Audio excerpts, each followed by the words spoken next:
معزز سامعین کرام، آج کے خطبہ مسنونہ کے بعد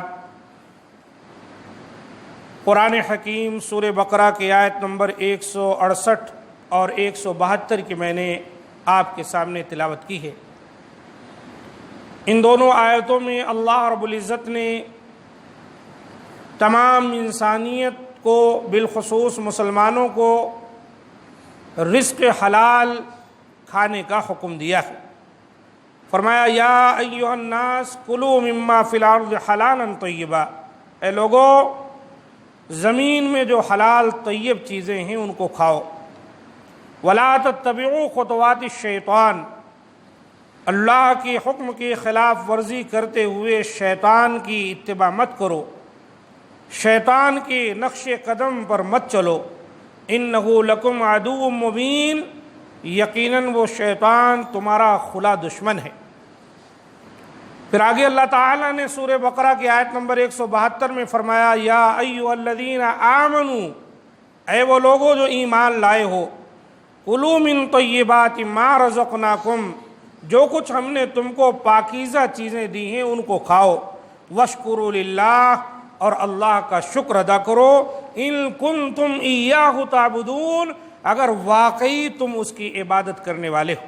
ان دونوں آیتوں میں اللہ رب العزت نے اپنے بندوں سے خطاب کرتے ہوئے کہا کہ تم پاکیزہ اور حلال چیزیں استعمال میں لاؤ۔ ایک جگہ اللہ تعالیٰ نے فرمایا شیطان کی اتباع مت کرو، شیطان کے راستے پر مت چلو، وہ تمہارا کھلا دشمن ہے۔ اور دوسری جگہ جو اللہ تعالیٰ نے فرمایا کہ اگر واقعی تم اللہ کی عبادت کرنے والے ہو اور اس کے شکر گزار ہو تو شکر گزاری اور اللہ کی عبادت سے پہلے تم اپنے رزق کو حلال کر لو۔ اس لیے نبی صلی اللہ علیہ وآلہ وسلم کی حدیث کچھ اس طرح ملتی ہے کہ آپ صلی اللہ علیہ وآلہ وسلم نے فرمایا یا ایھا الناس ان اللہ طیب ولا یقبل الا طیبا، اے لوگو اللہ پاک ہے اور پاکیزہ چیزوں کے علاوہ اللہ تعالیٰ کچھ بھی قبول نہیں فرماتا ہے۔ یہ صحیح حدیث ہے، مسلم شریف میں آئی ہے 1014 نمبر کی۔ اسی حدیث میں آپ صلی اللہ علیہ وسلم نے آگے ذکر فرمایا ایک شخص کا کہ جو لمبا سفر کر کے پراگندہ اور غبار آلود حالت میں آسمان کی طرف ہاتھوں کو بلند کرتے ہوئے دعا کرتا ہے، کہتا ہے اے میرے رب، اے میرے رب، حالانکہ اس کا کھانا، اس کا پینا اور اس کا لباس حرام کمائی سے ہوتا ہے، اس کے جسم کی پرورش حرام رزق سے ہوئی ہوتی ہے، تو ایسے شخص کی دعا کیسے قبول ہو سکتی؟ پتہ چلا عبادت سے پہلے ہمارا رزق حلال ہونا چاہیے، جبھی ہماری دعائیں، ہماری عبادتیں اللہ کے دربار میں قبول ہوں گی۔ اور نبی صلی اللہ علیہ وآلہ وسلم نے اپنی امت کو خبر دی ہے، آپ نے فرمایا لَيَأْتِيَنَّ عَلَى النَّاسِ زمان، لوگوں پر ایک زمانہ ایسا آ جائے گا لا يُبَالِ الْمَرْءُ بِمَا أَخَذَ الْمَالِ، ایک انسان کو کوئی پرواہ نہ ہوگی کہ مال کہاں سے کما رہا ہے، بے پرواہ ہوگا، جو بھی مل جائے حلال حرام کا اسے کوئی تمیز کرنے کی ضرورت نہیں محسوس ہوگی۔ اللہ کے رسول نے کہا امن حلال ام من حرام، اسے کوئی پرواہ نہیں ہوگی کہ اس کا رزق جو اس کے پاس آیا ہے وہ حلال کا ہے یا حرام کا ہے۔ صحیح بخاری کی حدیث ہے 2083 نمبر پر آئی ہوئی۔ تو عزیز ساتھیوں، اس سے یہ پتہ چلا کہ ہمارا اور آپ کا رزق حلال ہونا چاہیے، حرام نہیں ہونا چاہیے۔ حرام رزق کھا کر اگر ہم عبادت کریں گے تو اللہ تعالیٰ کے ہاں قبول نہیں ہونے والی۔ اس طرح حدیث میں یہ بھی ہے کہ نبی صلی اللہ علیہ وسلم نے فرمایا قیامت والے دن ایک شخص کے دونوں قدم اللہ کے دربار سے تب تک نہیں ہل سکیں گے جب تک اس سے 4 یا 5 باتوں کے تعلق سے سوال نہ کر لیا جائے، اور اس کے اندر ایک چیز یہ ہوگی مال کے بارے میں، من این اکتسبہ وفیما انفقہ، کہ مال کو کمایا کہاں سے اور مال کو خرچ کہاں کیا۔ مالداروں سے 2 سوال کیا جائے گا، حرام کما کر کوئی حلال میں خرچ کرے تو اللہ کے ہاں قبول نہیں ہے، اور حلال کما کر کوئی حرام میں خرچ کرتا ہے تو اس کی بھی اللہ تعالیٰ کے ہاں اس کی بھی دریافتگی ہوگی، سوال کیا جائے گا۔ اس لیے حرام مال سے بچیں۔ حرام مالوں میں اور حرام کمائی سے جو کمائی آج کل عام ہو چکی ہے ان میں سے ایک چیز ہے سود.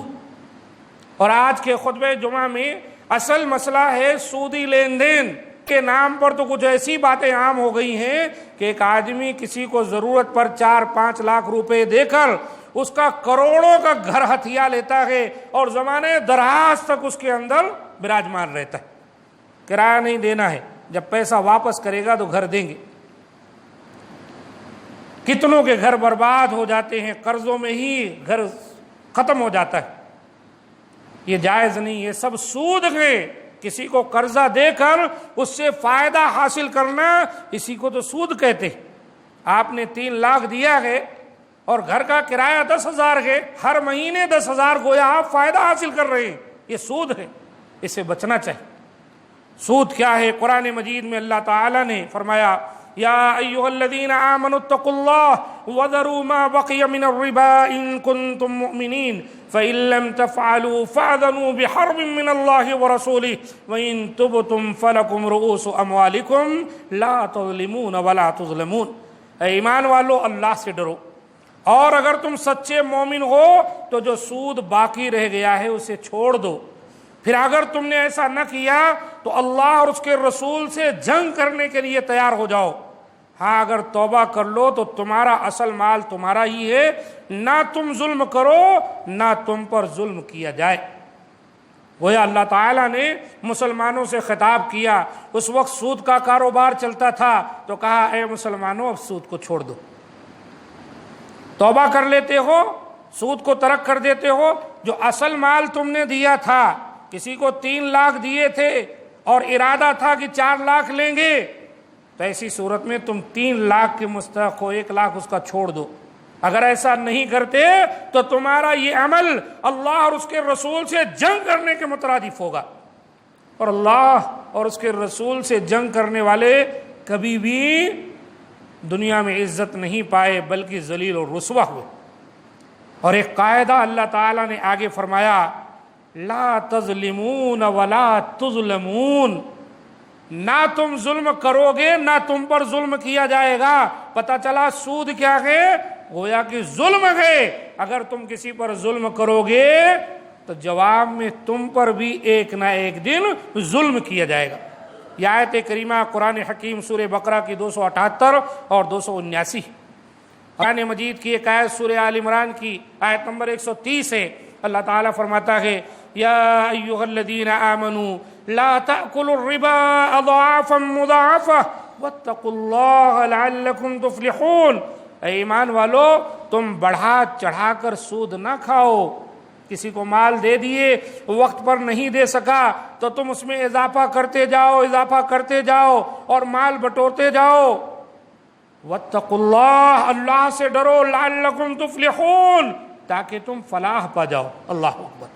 پتہ چلا فلاح اور کامیابی کا راستہ جو ہے وہ سود کا نہیں ہے بلکہ سودی کاروبار کو چھوڑ دینے کا راستہ جو ہے فلاح اور کامیابی کا ہے. اللہ کے رسول صلی اللہ علیہ وآلہ وسلم نے بڑی سختی سے سود کے کاموں کو، سودی کاروبار کو ترک کرنے کا اپنی امت کو حکم دیا ہے. سود کی مثال اللہ کے رسول صلی اللہ علیہ وآلہ وسلم نے کیسے دی ہے غور کریں.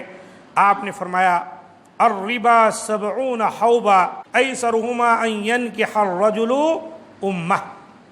سود میں 70 گناہ ہیں اور اس کا سب سے ہلکا گناہ ایسے ہے جیسے کوئی آدمی اپنی ماں سے نکاح کر لے. نبی صلی اللہ علیہ وسلم کیا فرماتے ہیں؟ سود کی جو حرمت ہے، سود کا جو گناہ ہے، اس کے 70 کے قریب قسمیں ہیں اور اس میں سب سے کم جو ہے کیا ہے؟ کوئی شخص اپنی ماں سے نکاح کر لے، جبکہ ماں سے نکاح کرنا حرام ہے.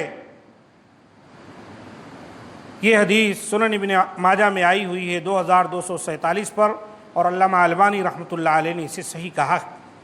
اور دوسری روایت میں ہے الربا 72 بابا ادناها مثل اتیان الرجل امہ. سود کے 72 دروازے ہیں اور اس کا سب سے ہلکا گناہ ایسے ہے جیسے کوئی شخص اپنی ماں سے زنا کرے۔ اللہ اکبر! اس سے آپ اندازہ لگا سکتے ہیں کہ سود کیا ہے۔ اپنے سگی ماں کے ساتھ زنا کرنے، نکاح کرنے کے مترادف۔ کوئی بھی شخص اس چیز کو پسند نہیں کر سکتا۔ یہ حدیث طبرانی میں آئی ہے اور حدیث صحیح۔ اور اسی طرح آپ صلی اللہ علیہ وآلہ وسلم فرماتے ہیں درہم ربا یاکلہ الرجل وهو یعلم اشد عند اللہ من 36 زنیہ۔ جانتے ہوئے سود کا ایک درہم کھانا، جانتے ہوئے سود کا ایک درہم کھانا اللہ کے نزدیک 36 مرتبہ زنا کرنے سے زیادہ برا۔ اللہ کے نزدیک 36 گنا زنا کرنے سے زیادہ برا ہے۔ اللہ اکبر! اس سے ہم سودی کاروبار اور سودی لین دین ان تمام کو سمجھ سکتے ہیں۔ یہ حدیث الصحیحہ کے اندر علامہ البانی رحمۃ اللہ علیہ نے اس کا ذکر کیا کہ 1033 پر۔ تو عزیز ساتھیوں، سودی کاروبار سے کسی بھی طرح، چاہے فکس ڈپوزٹ کرانا یا اسی طرح جو ہے سود پر کسی کو پیسے دینا یا کسی کا رہن پر گھر لے لینا اور اس سے کرائے کے طور پر فائدہ اٹھانا، یا بینک وغیرہ، یا بہت ساری چیزیں، سودی کاروبار کچھ اس طرح سے اٹھ گیا ہے کہ نبی صلی اللہ علیہ وسلم نے جیسے فرمایا کہ وہ زمانہ آئے گا کہ اگر سودی کاروبار کوئی نہیں کرتا ہے تو کم سے کم اس کا دھواں ہی اس کے ناک تک پہنچ جائے گا، بچ نہیں سکے گا انسان۔ جتنی اپنی کوشش ہے ہم کو اور آپ کو چاہیے ان چیزوں سے اپنے آپ کو بچانے کی کوشش کریں اور اس میں نہ پڑیں۔ یاد رکھیں یہ ایک ایسا گناہ ہے کہ یہ صرف سودی کاروبار کرنے والا اس سے گنہگار نہیں ہوتا، بلکہ سودی کاروبار کرنے والے لوگوں کا تعاون کرنا، ان کا حساب و کتاب کرنا، یہ بھی گناہ میں برابر ہوتے۔ حضرت جابر رضی اللہ تعالیٰ عنہ کا بیان ہے لعن رسول اللہ صلی اللہ علیہ وسلم آکل الربا وموکلہ وکاتبہ وشاہدیہ وقال ہم سواء۔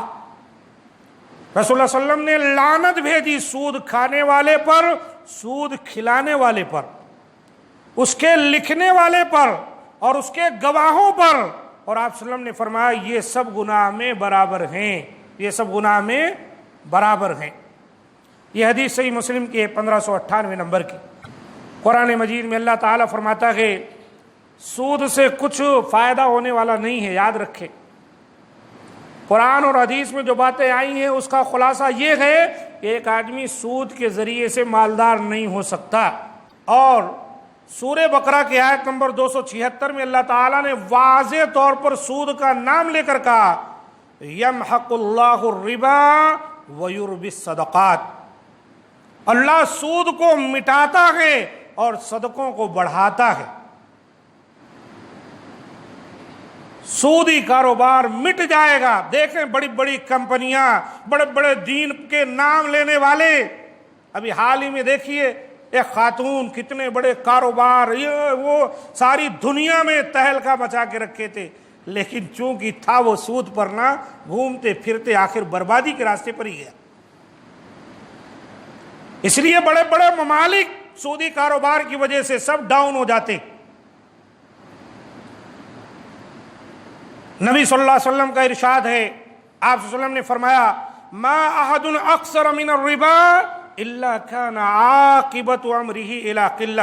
کوئی شخص چاہے کتنا سود لے لے اس کا انجام آخرکار قلت اور خسارہ ہی ہوگا۔ اس کو خسارہ ہی خسارہ اٹھانا ہے، وہ فائدہ نہیں پا سکتا۔ یہ بھی سنن ابن ماجہ کی 2279 نمبر کی حدیث۔ لہذا میرے دوستو ہم کو اور آپ کو چاہیے دانستہ یا غیر دانستہ کسی بھی صورت میں جتنا ممکن ہو سکے سود سے مت جڑے۔ اب کچھ مجبوریاں ہیں، کچھ حالات ہیں، اگر اس کا ذرا سا بھی شوشہ آپ کے سامنے جواز کا پیش کر دیا جائے تو یہ ساری تقریر ہی بیکار ہو جائے گی۔ اس لیے جب جس کی ضرورت کوئی ایسے مسائل کی پڑتی ہے اپنے علماء سے اس وقت دریافت کر لے، اپنے حالات بتا کر جو کچھ ہے۔ لیکن جو اتنی شدت اور سختی سے منع کیا گیا ہے، اس سے بچنے میں ہی ہمارا اور آپ کا فائدہ ہے۔ قرآن مجید میں اللہ تعالیٰ نے فرمایا الذین یأکلون الربا لا یقومون الا کما یقوم الذی یتخبطہ الشیطان من المس، جو لوگ سود کھاتے ہیں وہ ایسے ہی کھڑے ہوں گے قیامت کے دن جیسے ایک شخص کو شیطان نے چھو کر خبتی بنا دیا۔ کسی کو جن لگ جاتا ہے تو کیسے ہو جاتا ہے؟ لنج۔ ایسے قیامت کے دن یہ سود خور آئیں گے تو ایک دم خبت، کچھ ہوش و حواس نہیں۔ ذالک بانہم قالوا انما البیع مثل الربا، اللہ کہتا ہے یہ وہی لوگ ہیں جو کہتے تھے سود تو تجارت جیسے ہے جی۔ اللہ فرماتا ہے وَأَحَلَّ اللَّهُ الْبَيْعَ وَحَرَّمَ الرِّبَا، فرق ہے، سود اور تجارت دونوں برابر نہیں۔ سود کو اللہ تعالیٰ نے حرام قرار دیا ہے اور تجارت کو اللہ تعالیٰ نے حلال کیا۔ تو اللہ فرماتا ہے فَمَنْ جَاءَهُ مَوْعِظَةٌ مِّن رَّبِّهِ فَانْتَهَىٰ فَلَهُ مَا سَلَفَ۔ اب کوئی کاروبار اگر سودی کرتا ہے اور یہ اللہ کی نصیحت اس کے پاس آ گئی، رک جائے، جو کچھ اس کا اصل تھا وہ مال لے لے۔ وَأَمْرُهُ إِلَى اللَّهِ، اب تک جو گناہ ہو چکا وہ سب اللہ کے پاس ہے۔ وَمَنْ عَادَ فَأُولَٰئِكَ أَصْحَابُ النَّارِ هُمْ فِيهَا خَالِدُونَ۔ یہ بات سننے کے بعد، قرآنی آیتوں کے نزول کے بعد پھر بھی کوئی جو ہے وہی سودی کاروبار میں پڑا ہوا ہے تو جان لے کہ وہ جہنمی ہے اور وہ ہمیشہ جہنم میں رہے گا اگر یہی کاروبار کرتے ہوئے مر گیا تو۔ میرے دوستو، ہم کو اور آپ کو اپنا رزق بھی حلال کرنا ہے۔ کسی کو کچھ دے رہے ہیں تو اس کو مہلت دے دیجیے۔ آج کل لوگوں کی عادت ہوتی ہے لے گئے تو دیتے ہی نہیں ہیں، وہ ہماری آپ کی غفلت ہے جو ہم پیسے اس طرح دیتے ہیں۔ اسلام کہتا ہے 2 گواہ رکھو، کاغذ لکھے جائیں کتنی مدت کے لیے دے رہے ہیں، اس طرح سے آپ رکھیے۔ آپ کو ڈر ہے کوئی چیز اس کی ضمانت کے طور پر لے لیجیے۔